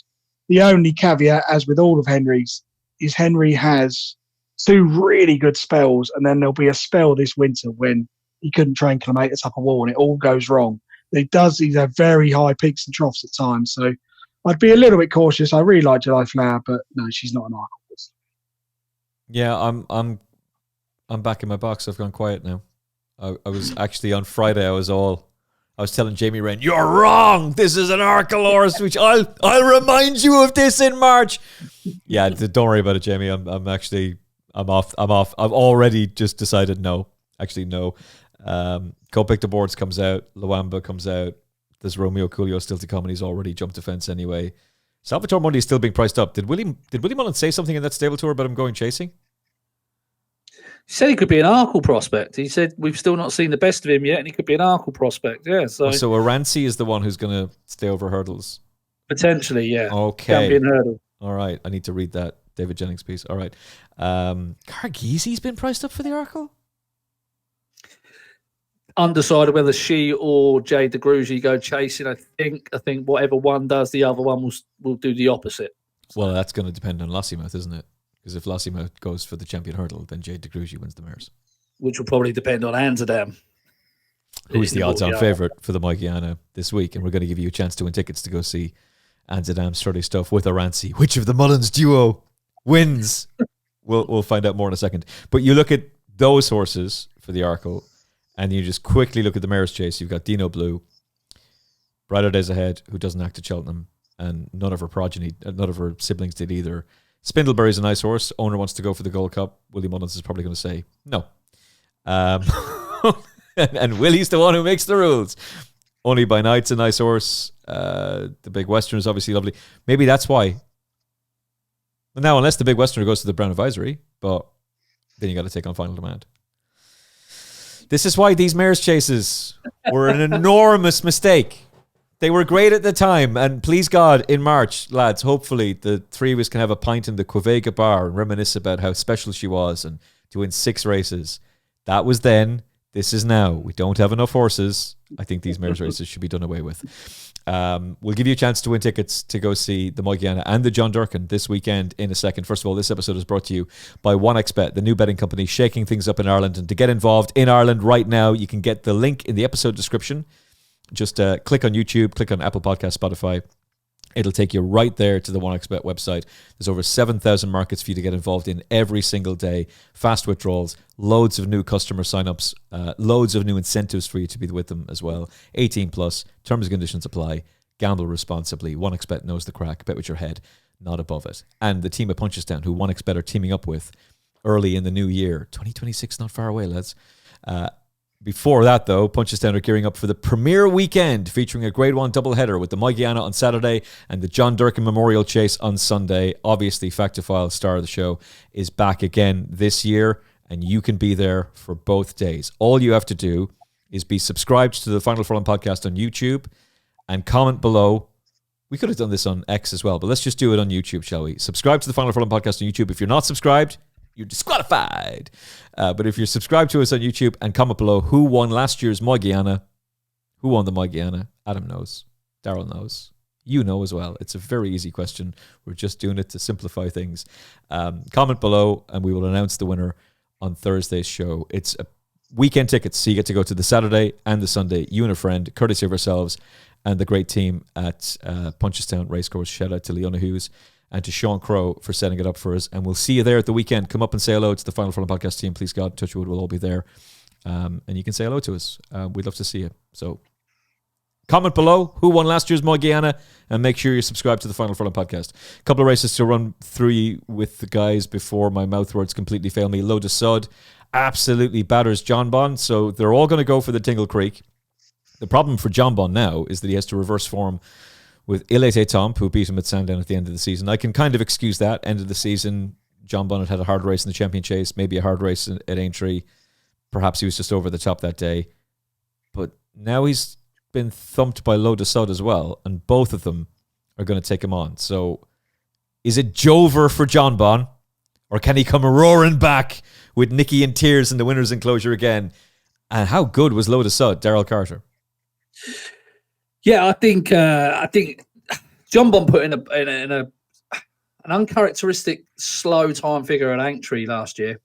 It was absolutely eclipsed by Caliph de Burle in comparable times. And for me, I thought that might just be a slight sign of his decline. And then he's obviously come here and I don't know what he did really at the week. He jumped awfully, really badly. You know, it was a very un-Jonbon performance. Yeah, it was. Do you know what? You go back to when he was a novice hurdler, and you remember how crazy everybody said he was. You know, he's mental, and he'll do what he wants, and he's got to keep settled. And maybe a little bit of that is creeping back in. I don't know, but for me, this was such a winnable race. This was such a winnable race for him, and he looked well off it. I know Nicky Henderson said they were a couple of weeks behind, and I know Lurder has got a great record fresh, and he really, you know, was gun for this. But still, he was toiling, Jonbon, absolutely toiling. And yeah, it'd be very difficult to back Jonbon on the back of that, personally, for me. As for Lodder Sud, I do think he's picked up the pieces here. If you want to compare it to July Flower's run over the course and distance the following day, much, much slower, around 5 seconds slower. 5 seconds slower than July Flower. Yeah. July Flower, 3:12.99. And then I've got, where is it? I've got Lodder Sud somewhere, 3:17. So, yeah. It was a very much a slow time in terms of what you would expect for that caliber of race. Matata, I think, has been poorly campaigned. I think he's going backwards already. A young horse like him. Obviously, we lost the Evan Williams horse early on, Liberty Hunter, who I thought had good claims of the race. I think it just might have been circumstantial for Lodder Sud. They give him an RPR rating of 170. I think that's absolutely bonkers. I think that's absolutely nuts. You'll remember that, you know, Lodder Sud last year in novice company was getting battered everywhere. Yeah, I just thought it was a bit of a mess. I thought it's going to have no real bearing on the champion chase. Personally, for me, I know they're all going to go to the Tingle Creek. I'll expect Ilite Thompson would absolutely slam them. I think he's a really, really good horse away from Cheltenham. And Jonbon, it might be Jover for Jonbon, mightn't it? Jover for Jonbon. Now, I'm not entirely certain that it is, because there's a couple of positives you can say, Adam. By the time he gets to Sandown, it'll be second run off a layoff, second run off a wind up. All those American angles you can go, oh, he can improve. However, didn't know that time figure that Daryl has just said about Aintree. I wouldn't have been surprised if you told me the Sandown one. That wouldn't matter. That worries me a little bit. And look, the positive also is he's unbeaten at Sandown prior to Ilete Tomp kicking him into touch last year. Aidan Coleman was very quick to act on X and remind everybody, I told you he doesn't act at Cheltenham. I told you. And he was right. You all laughed at me. Well, I have to say, you're not laughing now, are you? That's the only reason we're using that quote, by the way. That's not an endorsement. You can vote for whoever you want. I don't care. But that's a hilarious quote. And the team at TalkSport use it the whole time. So, yeah, that's Aidan Coleman's. That's Aidan Coleman's Nico de Boinville to Paddy Brennan moment there, if you ask me. What do you make of Jonbon? And is Lodder Sud now a genuine threat for the champion chase? Well, let's do Jonbon first, shall we? Had Jonbon sort of got to the last and then got tired, I'd buy this whole he'll come on for the run. These are my notes on his jumping. Ran away into the second, left his back legs in the third, slowed stride at the fifth, short stride and missed the water, slow stride at the eighth, left his back legs in the 10th, slowed and short stride at the 11th, having jumped the last two to his left. Now, the Racing Post put out a tweet going, 25 runs for Jonbon, never out the first two. I'd take exception to that, because I'd say if Matata jumps the last, he beats him. Yeah. He beats him. And whatever Lodder Sud is a mudlark, and he desperately needs soft ground. All his best forms on soft ground. Started his career at Poe. They run in hock deep down there. He's got really good form on soft. He was going so well that Harry Skelton basically had to take the lead 4 out. Because at the top of the hill, Lodder Sud just cantering. And I think that whilst Lodder Sud is a very good horse in these conditions, he's probably a mid-150s horse who gets his conditions. But Jonbon couldn't lie up with him at all. Couldn't get near him, kept making mistakes, met every fence on the wrong stride. There's lots more alarm bells than just race fitness ringing here. And I think if you went back 12 months ago, you'd think Jonbon will absolutely murder Matata over 2 miles. He's got a good record. The overall time was 4:06.63, which is the 8th last slowest, the last 10. But that makes sense with the ground. But Jonbon won this on soft in 2023, and he was only 1.1 1 second faster. So it's not like there's a massive pace differential. And yet Jonbon's been beaten out of sight. No. I can't. I really like Jonbon. He's got such a great record, but the jumping is the bigger concern. I'm not so worried about the fitness. Just everything looked to me like a horse who wasn't comfortable with himself. And whilst Nicky Henderson can turn these horses around, there'd be alarm bells ringing for me. I'd look at that and think, we'll skip the Tingle Creek, we'll go to Clarence House. Because I thought this looked a really hard race. The horse looked really tired. To turn that around in 3 weeks, that's going to take a miracle in my view. And it's not just you're turning around with Lotus Sud. You have to turn it around with Elite Tomp as well. And they're both going to potentially improve on the back of that. I mean, I thought it was very noticeable that Dan Skelton was trying to calm everybody down right afterwards, saying, massive respect for Jonbon. He's going to improve for that. We know he will. We were really ready today. But we're going to go to the Tingle Creek and let's see where we go. And it was basically they were trying to decide, do we stay at this trip or do we go up? But he was also making the point, Daryl, that he feels like he's the one responsible for them losing the Arkle. He took the Aidan O'Brien route of blaming himself and not blaming others, that he shouldn't have run him at Warwick. And I remember that race at the time, he was saying, no, he's great, he'll come on for that. But again, hindsight's benefit of 2020 is fantastic, but the benefit of hindsight, maybe that was just a race too far for him. And if they'd gone to Cheltenham fresh, it might have worked out a little bit better for them. I mean, it wasn't exactly a vintage Arkle anyway, was it? I mean, Mashborough was your standout. We were expecting Sergino and Mashborough to headline that, and Sergino obviously didn't make it. I mean, Mashborough would have won that race if he had not made that horrendous mistake at the last, and probably looked really impressive in doing so. Would they then be saying that? I don't think they would. Django Bay, he's had enough chances in that Arkle to go and win it. I don't know. Django Bay only by night. I don't know. I don't really like these second season hurdlers that go chasing. Yeah. I always think if you're that good of a chaser, why have you not gone in why have you stayed over hurdles for a second season? And I know he had a couple of issues and whatnot, but I don't know. It don't sit right with me. And the race itself, it just fell apart. It just really fell apart, I think, personally. So let the market think that Lotus Sud is now a 170 horse, and I will lay him all day. Well, Elite Tomp is a good thing, though, isn't he? Gamble responsibly. He is a good thing, though, isn't he? I think so, yeah. I really do. I thought he was electric at the back end of last season. Came there the seasonal return as well, wasn't it? And I mean, he's got a brilliant record fresh. Don't get me wrong, Elite Tomps, but he does not do a lot wrong, and he is quick. Yeah, and you've nailed it too. Just anywhere but Cheltenham. Cheltenham, and he's great. Triumph Hurdle, Supreme Novice Hurdle, Arkle. We have enough proof now that horse is just not suited to the Cheltenham Festival, but he's deadly outside of that. Dan's made a fantastic start to the season, but when Willie Mullins comes over and wins the Tingle Creek, that's going to be, oh dear, here we go again. Here comes the Mullins battalion on its way. Looking forward to that. I'd love to see. Look, it's great if Jonbon bounces back. That's brilliant. It'll be a 3-time winner of the Tingle Creek. That'll be great. It sets the race up perfectly. You've now got these 2 improving young horses taking on the old boy. Can he redeem himself? Maybe Only by Night turns up. I don't know. I'd be a little bit cautious. Very briefly, if I was to ask you who is the best horse to win a charity race ever, is it a toss-up between Moscow Flyer and Alexi? It's probably obviously Moscow Flyer, Kate Harrington on the bridle, tearing it up at Punchestown, but Alexi and Tom Malone strut their stuff in a charity race, and then surprise, surprise, a year later the horse comes out and goes and wins the Greatwood. The only reason I had him in a very, very small bet that didn't really do anything because the other horses were not much good was because Brendan Powell was so bullish about him on Racing TV, and I don't think I've seen him that bullish about a horse for quite a while. But he has absolutely bolted up in that Greatwood, Daryl. God, he pisses me off, this horse. I'll tell you why.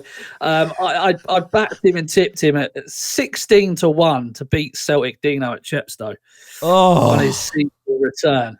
And then I went against him at Ascot with Indemnity. He was back 14-1 into 3-1, and Alexi beat us. And then I went against him here because I thought that for some strange reason Iberico Lord might turn himself right around. So yeah, I've got a bit of a love-hate relationship, but he did bolt up. He's a nice horse. He's funny way of carrying himself. Quite a tall head carriage, but clearly ground is no issue to him. How far can he go? I don't know. He's a really nice horse. This was not a deep Greatwood though. No. I don't think. I think he was the only pretty much potential improver in the field.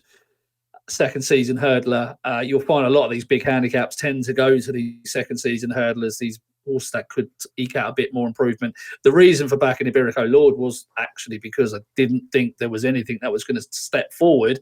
And I thought the ground might have gone against Alexi, but the market was convinced Alexi could win, and he did it in fine style. Yeah, I was with Knickerbocker Glory, who ends up coming out of the race. It might be for the best, actually, because I think he's better going right-handed than left-handed. So if he gets soft ground again, I'm very interested in him, and particularly first time out. So maybe that Ascot handicap, something along those lines. A nice 2-mile handicap could fall his way for sure. So it then just becomes like this very small, lucky 15 on a Sunday. And honestly, the only reason I put him in was because I could remember Brendan Powell being so bullish on Racing TV. He was like, oh yeah, really fancy him. I think there's a lot more to come. That was the extent of the form study for that. What did you make of it, Adam? Look, I thought it was a good performance. I thought both sort of feature handicaps this weekend were well below par in terms of the depth and the quality. I don't think we saw any particular superstar in the Paddy Power on Saturday. I sort of thought it was similar with this. Alexi is the improver. He's taken a good step forwards. That Welsh champion hurdle is probably looking like a decent piece of form now. But the only caveat I would add with him is this time last season, he came out, won a couple of hurdle races at Taunton, looked really good, and then he just fell apart in the second half of the season. Yeah. So there is a slight sense that Joe Tizard's got him right at this time of year, and they're pressing on now. Maybe he's a year older and he'll strengthen up. The handicapper's going to have a say. When you win a Greatwood by this kind of distance, he's now going to be, I would guess, somewhere in the region of sort of 142, something like that he's going to end up on. He's going to hit a ceiling at some point. There is, maybe there's something like there's the 2-mile grade 3 at Ascot around Christmas time would perhaps suit for him, but it's just he's beaten Helnwine, who I don't really rate. Favois is very hit and miss. Has a decent record at Cheltenham and a decent record this time of year, so maybe I'm being a little bit harsh, but I just thought it was a pretty shallow race. The horse that found £8 of improvement won it easily. Kind of leans me towards thinking that maybe I underplayed Celtic Dino a little bit. Maybe there's a lot more improvement to come from him at some point. But I would still argue that this is handicap form at best. And at some point, the handicap is going to catch up. Yeah, I think it views very positive for Celtic Dino as well. Obviously, he misses the race, but he's one to keep in mind. And Brendan was very keen to point out he should have looked at the screen and seen how far clear he was and maybe ease up just a little bit. But nice handicapper. Maybe he can make the step up to greater level. Maybe he can, but it's also nice to see the Tizards with a speed horse and not just a stamina-laden one, and also to see them with a really good horse too. So well done to them. Very briefly, the Yellow Clay, aspirations for the Stairs Hurdle.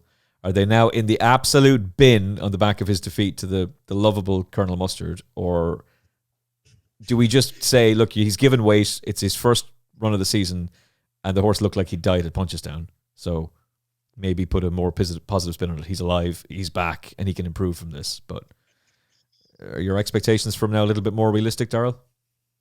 I think horses that get beat by Colonel Mustard should be given a trophy of some sort. Because he's a talented horse, but he don't want to win too often, does he? Here's your cup of water. Congratulations. I wonder if they tried fences with the Yellow Clay and it didn't work out, and then they've gone, right, okay, let's have a look at a Stayers hurdle route. I think that might have been the case with him, because the back end of last season, I remember Gordon Elliott saying, yep, he'll go over fences, blah, blah, blah. Yeah. So I think that's probably not worked out for him, and it's going to be a case of, is he just going to pot around in these sort of grade 2s and try and pick up some prize money in some weak races, like, a handful of horses do in Ireland. I don't know. Is he a Stayers hurdle candidate? He's got stamina to prove. he did stick on quite nicely at Cheltenham and when he got into a battle. He's got a good attitude. Maybe he blew up a little bit here. I wouldn't be willing to write him off just yet.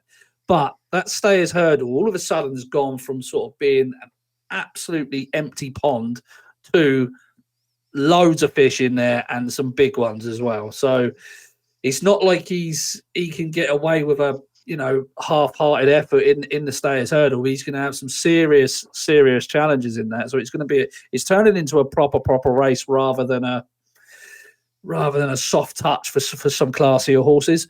So he'll have to improve, and he'll have to improve big time. But you can see from that Turner's Final Demand's improvement, it's come from another year, another summer, and going over fences.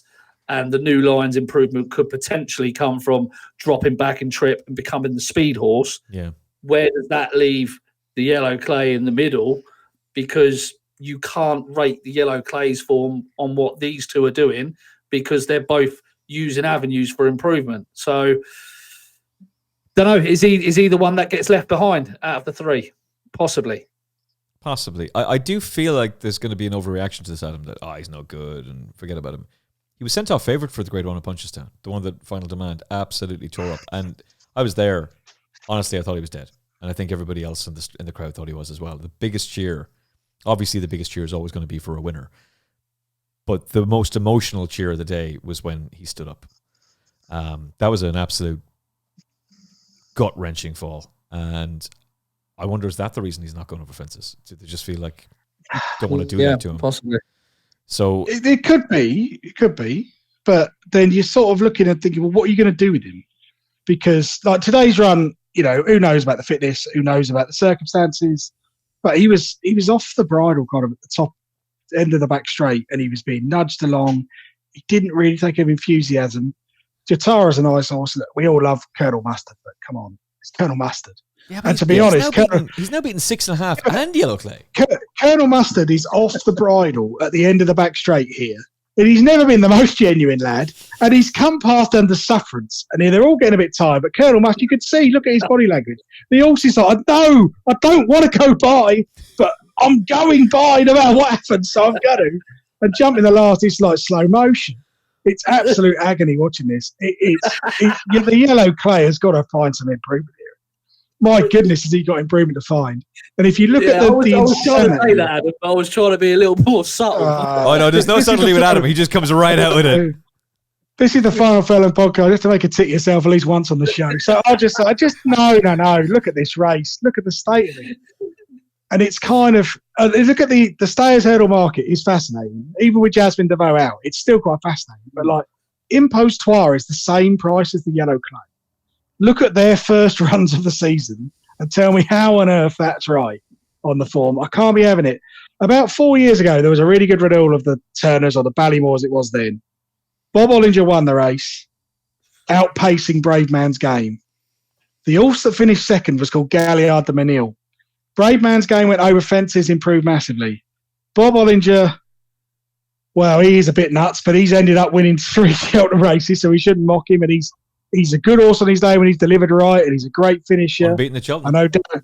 Yeah, and Daryl tipped him at a massive price last year. I can see him smiling. Wait, what? Galliard de Menil. How did you... Sorry. How did you tip Bob Ollinger for the Stairs? And are you the reason that the Rob Core team were cheering him on and not their beloved Tihupu? Because that was just weird. I don't know, but he loves Cheltenham. He's a different horse at Cheltenham. He's just an absolutely, completely different beast when he goes around that track. Everything, speed figures, sectionals, everything about him is different. And he even puts his head down and wants to win at Cheltenham. So, yeah. And I was also on Bob Ollinger when Galopin de Champs fell as well. So he's been a lucky horse for me. Absolute. Oh. Notice how he waited to say that till the end of the show. Yeah, and it just... But no, it's that's my point, is that you can sometimes look at one piece of form and think, Jesus, the winner's outstanding and the third's proved to be outstanding, therefore the second must be outstanding. Yeah. And the Yellow Clay now is in a real difficult position, because it's like, if you're not going to go chasing and you're not entirely sure he stays 3 miles, what are you going to do? Carry top weight in a Coral Cup? that there's very difficult decisions to make. Now, maybe he improves for the run. He didn't look particularly unfit, but it's very hard to tell if you're not there. But just for me, I'd be sort of like, if he got beat by Jatara, who was race fit and has some nice form, I'd go, fair enough. But he got beat by Colonel Mustard, and just that's as much. Look, I love Colonel Mustard, but at the same time, you're not stayers hurdle winners do not get beat by Colonel Mustard. And if just watch the video replay, try and ignore the commentator who's trying to make it more exciting. Just look at the three horses. All of them are absolutely legless coming to the last, and Colonel Mustard is in front on sufferance. He's tired and he doesn't want to go to the front. He's hanging. The jockey gave him a brilliant ride to really keep him concentrated, to limber over the last and then just get that rail.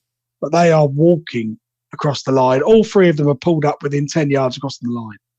This race will have hurt. It would have left a mark. And I don't think it did anything for the Yellow Clay's claims. I don't know. I thought they'd go chasing and they haven't. So yeah, I wouldn't back him. I wouldn't back him for the stayers. Not at all. I think he would need a massive turnaround now to be considered a stayers hurdle horse. Which, to be fair, might come. He might have that massive turnaround.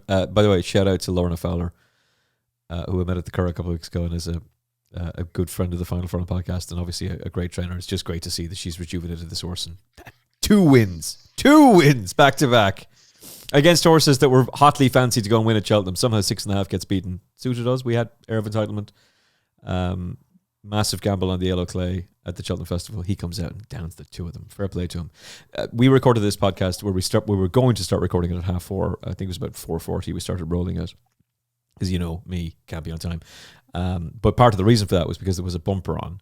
And I wanted to see that bumper at Navan because there was 2 highly exciting horses.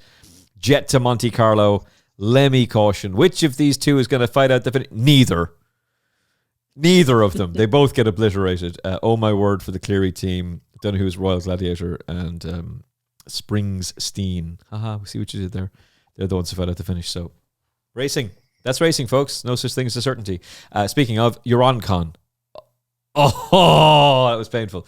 Look, we had a good weekend on the podcast, but that was a disaster. Keep him in mind for that's too bad to be true. He can't possibly be that bad. So I'll keep the faith with him. Although it's not like Tripoli fires too much for the form either. But hopefully, off that rating, he's going to be able to pick up a handicap hurdle, and more importantly, hopefully, he'll be a nice staying chaser. But Kiki Joe was good. July Flower was really good. We had some good winners over the weekend. Shout out to George Gorman, who somehow managed to get that Harry Durham horse in the juvenile hurdle at a double figure price, and he ends up going off favourite. Spectacular stuff. Okay. Any horses to follow from the team for the weekend that's just been gone, or anything you're looking forward to? Daryl? I thought Calypso Chance was interesting winning his race at the weekend. I think he's an out-and-out Albert Bartlett horse. You've got to remember last year he absolutely slammed Heads Up, who had finished narrowly behind. No drama this end of the weekend. I think there's been something slightly amiss with him, and if they can get him back and get him over 3 miles, I think he'll stay all day. I think he's going to be quite a nice horse. Whether or not he's good enough to win an Albert Bartlett, I don't know, but I think he'll win plenty of races throughout the season. Okay, Calypso Chance, definitely. He was really, really good in the graded race, especially a quick turnaround after disappointing at Down Royal. Adam? Just the one, got to wedge some French content in. Leopard de Burle won the Grade 1 pre-canvas series for the 3-year-olds. He's the best French 3-year-old, and he's still in France. He is now, with Denise at least, the favourite for the Triumph Hurdle. But on form, that's right. But listening to the owner and trainer, I think it's less than a 4-to-1 chance he even runs in the race. It's almost impossible to prepare a horse in France for the Triumph Hurdle because there's nothing higher than a listed race for 3- and 4-year-olds before March. So I don't think that's going to happen, but he was very, very good. What he does do is pay a compliment to Matin Midi Et Soir, who's with Henry de Bromhead, who's the only horse to get within 5 lengths of him in his 3 starts. So maybe there's a bit of a form boost there. The right horse won that, but that would be the only one. Just to keep your eye. Yes, he's favourite for the Triumph, but he's got to be 4-to-1 to even running it. So you'd be a risky taking the 10s now. And that's a horse that Adam talked up massively in our French Connection special. A lot of you really liked the face swap of Adam Mills becoming the late great Gene Hackman in the French Connection. Not as many of you liked him as Doctor Strange peering through the time stone to see the Triumph Hurdle winner. That one didn't go down as well as the Gene Hackman one. So we'll stay with that reference going forward. But that's an episode, if you've missed it, 15 horses, X from France, 8 for Willie Mullins, 7 with other trainers, including that one with Henry de Bromhead, all for your tracker. Well worth following, well worth listening to. You can watch that and listen to that now on all the good podcast apps for the Final Furlong Podcast. Where can people get the excellent Be Lucky podcast, Daryl? On YouTube, on Daryl Carter Racing on YouTube. And I'll just quickly plug the Patreon pages, patreon.com/Daryl Carter Racing, if you want full tips and insight into betting. And it's not just the tips, you're providing analysis as well of the racing. Yep, analysis. We do betting education. We've got an entire betting education side of thing. I'm quite passionate about that, teaching people how to fish, if you like. So we've got the beginner, intermediate and pro level sections on there that are part of your subscription, and obviously the Cheltenham content, which is rolling out. We just put out week 4 today of a 20-1 Triumph Hurdle tip in there, as well as our captain, who I will tell you who it is. It is Copic de Boards, 2-1, 3 points. I think he is a very worthy captain. I think he's great value, as we've discussed earlier on the show. But there's loads going on the Patreon. We've got 8 chat rooms, growing community, over 500 people talking about all different sports, and there's some really sharp minds in there. It's definitely worth coming to being a free member or a paid member. Excellent. Daryl Carter Racing and Daryl Carter 7 on X, at GG Banker on X for Adam Mills as well. Thank you very much for watching and listening to this episode of the Final Furlong Podcast. I'm going to try and do it in an hour, but I enjoyed the conversation with the boys so much. Could have easily gone 5 hours with them. Could have been a Joe Rogan special where we just talk away. We just get Jamie to be in here with a few bottles of whiskey for us, and we just all go mad. It'd be good crack. I really enjoyed this. It was a lot of fun. If you liked it, check out the episode description. You'll find a link to 1xBet for Ireland. Over 7,000 markets for you to bet on every single day. Crucially, the fast withdrawals. That's what you really want. New customer specials. Loads of goodies. Loads of sign-up incentives there as well. 1xBet.ie, or click the link in the episode description to take you there. 18 plus. Terms and conditions apply. Gamble responsibly. 1xBet knows the crack. Bet with your head, not above it. And we're teaming up with the good team at Punchestown for the big grade ones this weekend, the Moygiana and the John Durkin Memorial Chase. We'd love to send you and a friend to the John Durkin. It's just better if you're in Ireland. If you're flying over from the UK and you haven't got your tickets yet, by all means, enter. We'd love to have you win it, particularly if you're flying over. But we're not paying for your flights. We're not paying for your hotel. But we will try and sort you out if you're in Ireland, or if you're going to be coming over anyway. Absolutely enter it. Best of luck to you. Tell us who won the Moygiana last year. Who won last year's Moygiana Hurdle? Just comment below. Make sure you subscribe to the Final Furlong Podcast on YouTube. Comment below in the episode description. We'll pick a winner before Thursday's weekend preview show when George Gorman, Andy Newton, and Peter Michael will be back with us to preview all the best racing of the weekend, including the John Durkin Memorial Chase and the Moygiana. So you get tickets for the Saturday and the Sunday, weekend tickets for you and a friend, courtesy of ourselves and Punchestown Racecourse. Shout out to Leona Hughes and to Sean Crowe for setting that up for us, and the best of luck to them. What should be a fantastic weekend. Daryl, it's been a pleasure having you on. We're going to have you on again. Absolutely. Yeah. Yes, please. Thank you so much. Thoroughly enjoyed this. And best of luck, man. Look, freelance is the way forward. It's the way to go. And independent media is the way forward as well. So it's great to see you've got so many members, and great to see somebody who's putting his neck on the line, expressing opinions, doing so well too. So best of luck to you. Thank you very much. And Adam Mills continues to knock out the brilliant content for Total Performance Data. What's the next stuff coming up? Well, we're still in flat racing mode, really. So there's a nice piece on the Bahrain International Trophy coming up. I know, Emmet. Bahrain International Trophy, done that. Last week I did the Argentine Derby, which was something new to watch. And Daryl, did you have the winner of the Argentine Derby? I didn't know. Did you? We're looking. No, I wouldn't have picked it either. I did write a preview, but I didn't get anywhere near it. But it's quite fascinating watching South American racing. Be even better when Frankie Dettori's down there soon. But yeah, both of those are coming out. And then there's also my own review of the pre-campus series yesterday. We'll do some more of the French 3-year-olds at some point. There are another 4 sold last week. So every time I go, right, that's it. The spreadsheet's done. Start a new one for 2026. I keep getting these messages going, oh, did you know Willie's bought this one? You go, oh, I've got to write about that because that's going to be turned out. So it's never ending. Willie Mullins has just passed 32 French horses on my list, which is kind of... Wait, 32 for this season? New? 32, yeah, which is 32 since the 1st of December last year, which is kind of like... Some trainers don't even have 32 horse boxes. No, exactly.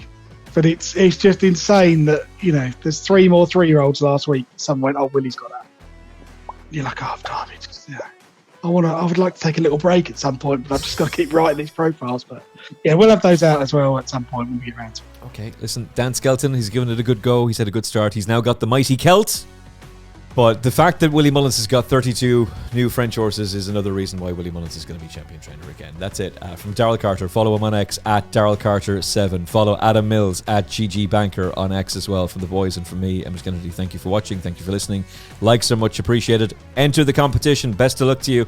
We'll announce the winner on Thursday's show. We'll talk to you very, very soon on the Final Furlong Podcast. Look after yourself and each other. God bless. Thanks for spending some time with us on the Final Furlong Podcast. We're independent media, so if you like what we do, hit like, share, and subscribe. It's free, it's quick, and it genuinely helps. And if you enjoyed this episode, there's plenty more where that came from. Don't miss out. Subscribe on YouTube, Apple Podcasts, Spotify, and all major platforms, and join us on the gravy train. The Final Furlong Podcast. Independent, unfiltered, and powered by you.